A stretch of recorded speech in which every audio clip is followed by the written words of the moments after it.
Hello, నమస్కారం.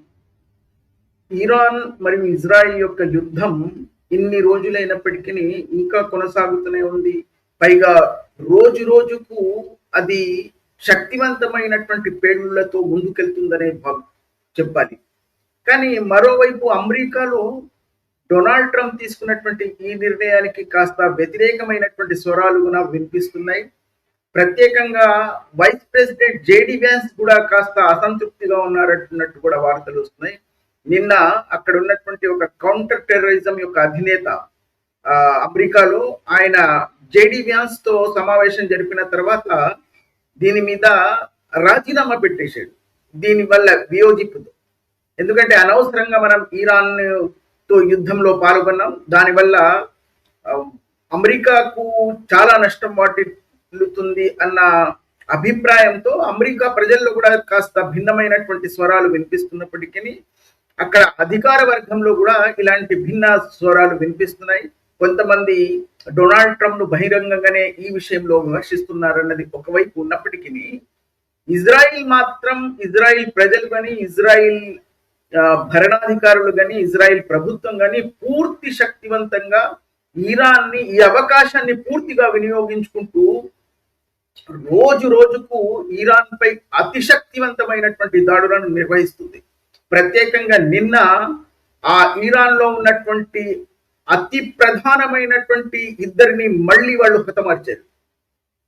ఖుమేని ఎవరైతే వాళ్ళ యొక్క పరమోన్నత నేతను వాళ్ళు హతమార్చిన తర్వాత అంతటి శక్తివంతమైనటువంటి పదవిలో ఉన్నటువంటి మరో నాయకుడు అలీ లారిజీ, ఇది కూడా మతపరమైనటువంటి పదవి అయినప్పటికీ ఆ ఖుమేని లాంటి పరమోన్నత నేతకు తర్వాత ఉన్నటువంటి పదవి, అది చాలా శక్తివంతమైనది.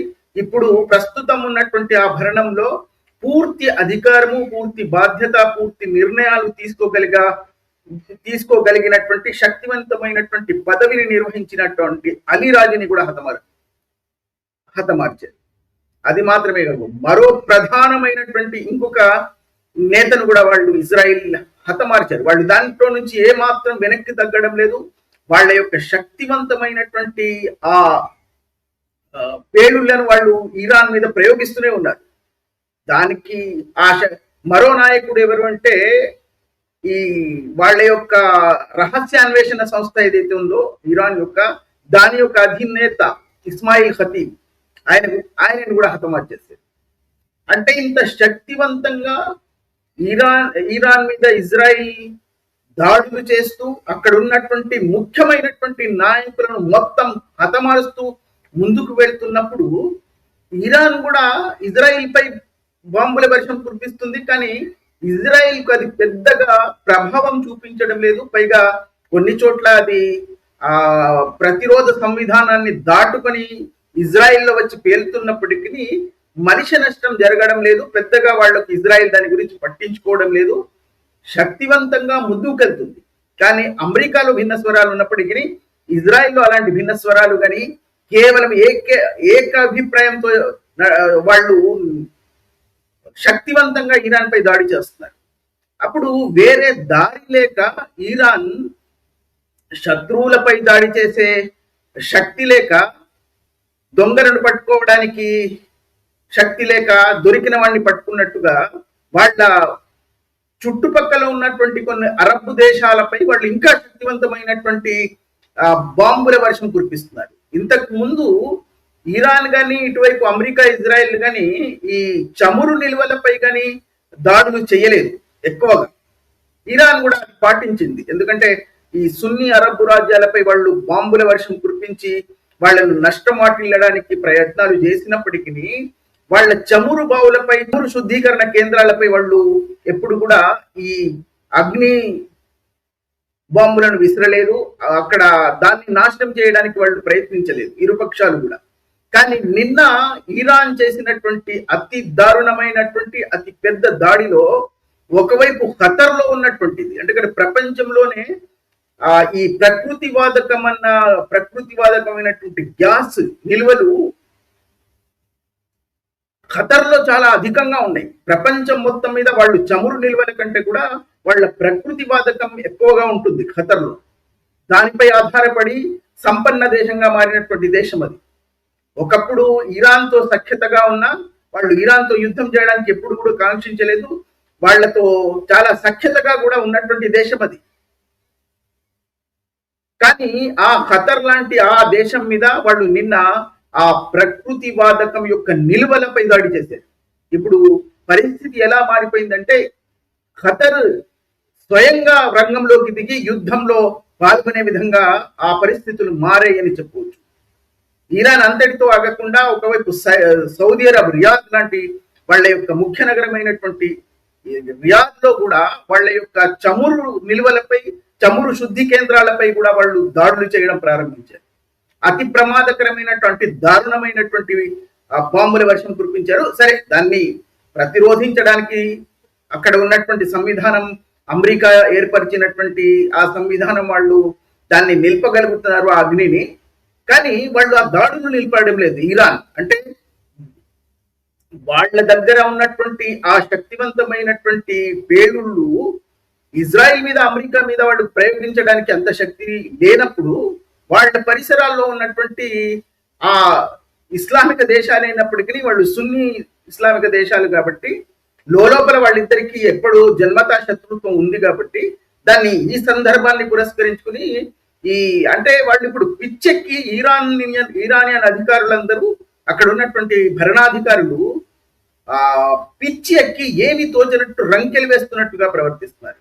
వాళ్ళ కంటికి ఇప్పుడు ఎవరు కనిపించడం లేదు. ఏదైనా సరే చంపడం, చావడం మీద సిద్ధం పడినట్టు. ఎందుకంటే ఆ ఇస్లామిక భావజాలమే అలాంటిది. చంపడం, చావడంతోనే అది ముగుస్తుంది. వాళ్ళ యొక్క ముఖ్యమైనటువంటి సిద్ధాంతం కూడా అదే.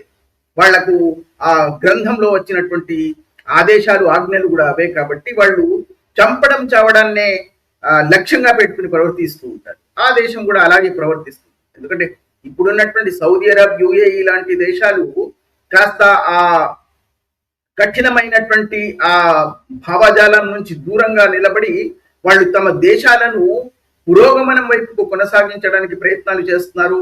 ఆ భావజాలాన్ని వాళ్ళు కేవలం పుస్తకాలకు పరిమితం చేసేసి వాళ్ళు జీవితాలను సుఖవంతంగా, విలాసవంతంగా మార్చుకోవడానికి ప్రయత్నంలో నిమగ్నమై ఉన్నారు. కానీ ఈ మత పిచ్చోళ్ళు నిరంతరం మతాన్ని తింటూ మతం కోసం బ్రతుకుతున్నటువంటి ఈ ఇరాన్ లాంటి దేశంలోని భరణాధికారులు రంకెలు వేస్తున్నారు పిచ్చితో. దానికి వాళ్ళకి ఏమి కనిపించడం లేదు. ఎందుకంటే ఇజ్రాయిల్, అమెరికా మీద చేయడానికి వాళ్లకు బలం సరిపోదు కాబట్టి దొరికిన వాళ్ళ మీద చేసేస్తున్నారు. ఎందుకంటే ఇంతకు ముందు వాళ్ళు సౌదీ అరబ్, ఖతర్, యుఏఈ లాంటి దేశాల్లో కేవలం అమెరికా యొక్క స్థావరాలపై చేశారు. కానీ నిన్నటి నుంచి సాధారణమైనటువంటి ప్రదేశాల్లో కాకుండా ఈ వాళ్ళ యొక్క చమురు శుద్ధీకరణ కేంద్రాల్లోనూ, చమురు నిల్వలపైను వాళ్ళు విస్ఫోటనాలు సృష్టిస్తున్నారు. ఇది ప్రపంచాన్ని ఒక ప్రతిసంధిలోకి నెట్టివేస్తుంది అనేది వాస్తవం. ఎందుకంటే ప్రపంచం మొత్తం మీద కూడా ఈ ప్రకృతివాదకంగానే, ఈ చమురు నిల్వలతోనే ప్రపంచంలోని చాలా దేశాల్లోకి దిగుమతులు నడుస్తూ ఉంటాయి. అమెరికా అంత శక్తివంతంగా ఇరాన్ పై దాడులు నిర్వహించకపోయినా కూడా ఇప్పుడు ఈ హార్మోస్ జలసంధి యొక్క ప్రతిసంధిని పరిష్కరించుకోవడానికి అమెరికా ప్రయత్నాలు చేస్తుంది. దాన్ని తమ ఆధీనంలోకి తీసుకోవడమో లేదా ఆ మార్గం గుండా, ఆ హార్మోస్ జలసంధి మార్గం ద్వారా ఈ చమురు యొక్క నిల్వలు, ప్రకృతి వాదకం యొక్క నిల్వలు దిగుమతులు చేసుకోవడానికి ఆ సమస్యను పరిష్కరించడానికి ఇరాన్ పై వాళ్ళు దాడి చేస్తూ దాన్ని తమ ఆధీనంలోకి తెచ్చుకోవడానికి అమెరికా ప్రయత్నిస్తుంది తప్ప ఇరాన్ పై దాడి చేయడానికి అంతగా ఆసక్తి చూపించడం లేదు. ఎందుకంటే అక్కడ భిన్న స్వరాలు వినిపిస్తాయి. పైగా అమెరికాకు నష్టం వాటిల్లుతుంది కాబట్టి వాళ్ళు ఆ నిర్ణయం. కానీ ఇజ్రాయిల్ అలా కాదు. ఇజ్రాయిల్ యొక్క ఉనికిని కోసం, వాళ్ళ దేశం ఉండాలి అంటే, వాళ్ళ ఉనికి ఉండాలి ఈ ప్రపంచంలో అంటే ఇరాన్ ని మొత్తం సమాప్తం చేయవలసినటువంటి బాధ్యత వాళ్ళకు ఉంది. లేకపోతే అది వాళ్లకు ఎప్పటికీ కూడా ఇరాన్ అన్న దేశం మత పిచ్చితో రగిలిపోతూ మతాన్ని తింటూ బ్రతుకుతున్నటువంటి పిచ్చి వాళ్ళ రాజ్యంగా మారిన తర్వాత ఇజ్రాయిల్ కు చాలా ప్రమాదంగా మారింది. ఇజ్రాయిల్ యొక్క ఉనికి కాపాడుకోవడం కోసం, ఆ దేశం సురక్షితంగా ఉంచుకోవడం కోసం దీనిపై దాడి చేయడం అనేది వాళ్ళకు ప్రధానమైనటువంటి లక్ష్యం. కాబట్టి వాళ్ళు నిరంతరం చేస్తూ ఉన్నారు. అక్కడ ఉన్నటువంటి చాలా ప్రముఖ నేతలను ఒక్కొక్కరిని పట్టుకొని మళ్ళీ హతమారుస్తున్నారు. అందుకే ఒక్కడు కూడా అక్కడ సురక్షితంగా ఉన్నానని ఎవడూ భావించడం లేదు. పరమోన్నత నేతనే మొదటి దాడిలోనే చంపేశారంటే వాళ్ళ యొక్క ఆ మొసాద్ లాంటి వాళ్ళ యొక్క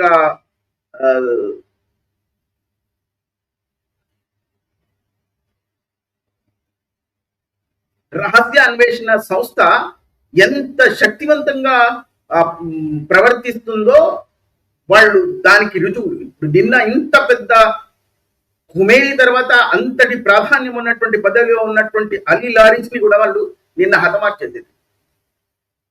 వాళ్ళ రహస్యాన్వేషణ సంస్థ అధినేత ఇస్మాయిల్ ఖాతిమిని కూడా చంపేశారు. కాబట్టి వాళ్ళు ఆ కార్యక్రమంలో నిమగ్నమై ఉన్నారు. చాలా శక్తివంతంగా ఇరాన్ అన్న దేశం ఎట్టి పరిస్థితుల్లోనూ వీళ్ళతో గెలవడానికి ఒక్క అవకాశం కూడా లేదు, ఆస్కారం లేదు. కానీ వాళ్ళ ఆయుధ సేకరణ మీదనే ఇప్పుడు చాలా మందికి అనుమానం వస్తుంది. ఇరాన్ దగ్గర ఇన్ని ఆయుధాలు ఉన్నాయా, లేదా వేరే ఏదైనా దేశం వాళ్లకు రహస్యంగా ఈ ఆయుధాలు అందజేస్తుందా? ఈ మిజైళ్లు కానీ, బాంబులు కానీ, ఈ డ్రోన్స్ కానీ, అలాంటి అనుమానాలు కూడా వస్తున్నాయి. కొంతవరకు నిజమేమో తెలియదు మనకి. లేదా ఇరాన్ దగ్గర రహస్యంగా, ఎందుకంటే వాళ్ళు భూగర్భంలో దాచుకున్నటువంటి, చాలా రహస్యంగా దాచుకున్నటువంటి ఆయుధాలు వాళ్ళ దగ్గర చాలా పుష్కలంగా ఉన్నాయన్నది వాస్తవం. భూమి లోపల నగరాలను నిర్మించి ఎంతో దశాబ్దాలుగా వాళ్ళు ప్రయత్నించి, ఎందుకంటే అక్కడ ఉన్నటువంటి ప్రజలను మొత్తం పీల్చి పిండి చేసి వాళ్లను దరిద్రంలోకి విసిరేసి, అక్కడ ఉన్నటువంటి ఈ భరణాధికారులు ఈ బాంబులను, అణుబాంబులను, ఇలాంటి ఆయుధాలను నిర్మించడంలోనే వాళ్ళు ఎక్కువగా ప్రాధాన్యత ఇచ్చారు. అక్కడ ఉన్నటువంటి సాధారణమైనటువంటి ప్రజల యొక్క రక్తాన్ని పిండి ఈ ఆయుధాలను వాళ్ళు సేకరించుకున్నారు. భూగర్భంలో నగరాలను సైతం నిర్మించుకుని వాళ్ళు దాన్ని అక్కడ దాచుకున్నారు. ఎందుకంటే వీళ్ళ యొక్క బాంబులు శక్తివంతమైనటువంటి బాంబులు, ఇజ్రాయిల్, అమెరికావి, దాన్ని కూడా ధ్వంసం చేస్తాయని వాళ్ళకి తెలుసు. అయినా సరే ఇజ్రాయిల్ అలాంటి భూగర్భ స్థావరాల యొక్క కవాటాల మీద దాడులు చేసి దాన్ని కూడా సమాప్తం చేసాయి. అయినా సరే వాళ్ళ దగ్గర ఇంకా ఆయుధాలు ఉన్నాయి, ఇంకా మిజైల్ ఉన్నాయి, ఈ డ్రోన్స్ ఉన్నాయి. అంటే ఏదైనా దేశం వాళ్ళకు సహాయం చేస్తుందా, రహస్యంగా అందజేస్తుందా అన్న అనుమానం కూడా వ్యక్తమవుతుంది. సరే, అది ఎంతవరకు నిజమో మనం చెప్పలేం, కానీ అవన్నీ రహస్యంగా జరిగే విషయాలు కాబట్టి. కానీ ప్రపంచం మాత్రం ఇది ఒక పెద్ద ప్రతిసంధిలోకి నెట్టివేయబడుతుంది. మన దేశంలో కూడా ఇప్పుడు ఆ ప్రకృతి వాదకమైనటువంటి గ్యాస్ లో చాలా ర్యాషన్ ఏర్పడింది. చాలా హోటళ్లను మూసేసినటువంటి పరిస్థితులు వచ్చాయి. ఎందుకంటే ఇప్పుడు మన యొక్క డొమెస్టిక్ ఉపయోగానికి ఉపయోగించే ప్రకృతి వాదకం గ్యాస్ కూడా చాలా కష్టంగా దొరుకుతుందన్నది మనం చూస్తూ ఉన్నాం. కాబట్టి ప్రపంచాన్ని చాలా పెద్ద ప్రతిసంధిలోకి నెట్టివేసింది ఈ యుద్ధం అని నిశ్చయంగా మనం చెప్పవచ్చు. ఇప్పుడు ఈ చమురు యొక్క నిల్వలు, ఎగుమతులు దిగుమతులు ఆగిపోవడంతో ఇప్పుడు పెట్రోల్ ధరలు కూడా విపరీతంగా పెరిగే అవకాశాలు కూడా కనిపిస్తున్నాయి ప్రపంచంలో అన్ని దేశాలను, భారతదేశంలో. కాబట్టి యుద్ధంతో ఏమాత్రం సంబంధం లేని మనలాంటి వాళ్ళకు కూడా ఇది అనుభవించవలసి వస్తుంది. ఎందుకంటే మనమందరం ఈ చమురు అన్నది దాని మీద, పెట్రోల్ దాని మీద ఆధారపడి ఉంది కాబట్టి, ప్రకృతి వాదకం పూర్తిగా మన దేశంలో ఇంకా లభ్యం అవ్వలేదు కాబట్టి, వేరే దేశాలపై ఆధారపడవలసినటువంటి అవసరం ఉంది కాబట్టి, ఇలాంటి ప్రతిసంధిలో ఇది మనం కూడా అనుభవించవలసి వస్తుంది.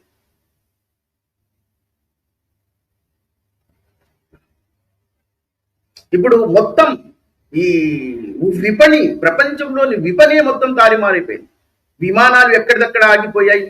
విమాన కంపెనీలు సైతం ఆ ప్రతిసంధిలోకి నెట్టివేయబడ్డాయి. వాళ్ళు చాలా మంది వాళ్ళ యొక్క ఉద్యోగులను తీసివేస్తున్నారు. విమాన కంపెనీలన్నీ మూతపడే స్థితిలోకి ఉన్నాయి. ప్రధానంగా ఖతార్ ఎయిర్వేస్, సౌదీ ఎయిర్వేస్ ఇలాంటి మిడిల్ ఈస్ట్ దేశాలకు సంబంధించినటువంటి పెద్ద పెద్ద విమాన కంపెనీలు చాలా ప్రతిసంధిలో ఉన్నాయి. వాళ్ళు ఎక్కడ కూడా వాళ్ళ ప్రయాణాలన్నీ ఆగిపోయాయి. కాబట్టి ఇది మొత్తం ప్రపంచం మీదనే ప్రభావం చూపిస్తుంది ఈ యుద్ధం అని నిశ్చయంగా మనం చెప్పవచ్చు. ఇప్పుడు మనం కూడా చేస్తాం. భారతదేశం నుంచి ఎగిరే విమానాల సంఖ్య చాలా తగ్గిపోయింది.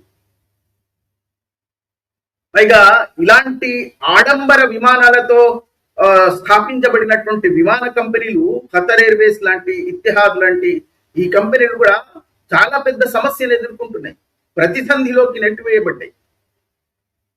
అందులో ఉన్నటువంటి ఉద్యోగులు సైతం ఏమి తోచక ఏం చేయాలో అర్థం కాక వాళ్ళు చాలా దీనమైనటువంటి పరిస్థితుల్లో ఉన్నారు. ఎందుకంటే ప్రపంచం మొత్తానికి ఇది చుట్టుకుంది ఇది అని చెప్పవచ్చు. కానీ ఇరాన్ లాంటి ఇలాంటి పిచ్చి దేశాన్ని కేవలం మతం తింటూ మతం కోసం బ్రతుకుతున్నటువంటి ఈ పిచ్చి మహారాజులను, బుద్ధిహీనులను, వివేకశూన్యులను సరైన గుణపాఠం చెప్పవలసిన సమయం కూడా ఉంది, సమయం అయింది. ఎందుకంటే ఇరాన్ లో ఉన్నటువంటి ప్రజలను మనం ఒకవేళ యుక్తిపరమైనటువంటి యుక్తి బోధం ఉన్నటువంటి ప్రజలు అక్కడ ఉన్నప్పటికీ మత పిచ్చితో రగిలిపోతున్నటువంటి వాళ్ళ సంఖ్య ఎక్కువ అక్కడ. ఇప్పటికీ కూడా ఈ ఇరాన్ అన్న దేశంలో యుక్తి బోధం ఉన్నటువంటి వాళ్ళు ఉన్నప్పటికీ మత పిచ్చితో రగిలిపోతూ మతం కోసం ప్రాణాలు తీయడానికి ఇవ్వడానికి సైతం సిద్ధపడే వాళ్ళే ఎక్కువ. భరణాధికారులతో సైతం అక్కడ ఉన్నటువంటి సైన్యంతో సహా ఇలాంటి పిచ్చి ముదిరి ప్రవర్తించే వాళ్ళ సంఖ్య ఎక్కువ. కాబట్టి ఇలాంటి పిచ్చి వాళ్లను మతం కోసం, మతమే తింటూ మతం కోసమే బ్రతుకుతూ ప్రపంచాన్ని సర్వనాశనం చేసి ఇస్లాం యొక్క రాజ్యం స్థాపించాలనుకుని భావించే ఇలాంటి పిచ్చి వాళ్లకు గుణపాఠం చెప్పవలసిన అవసరం కూడా ఉంది.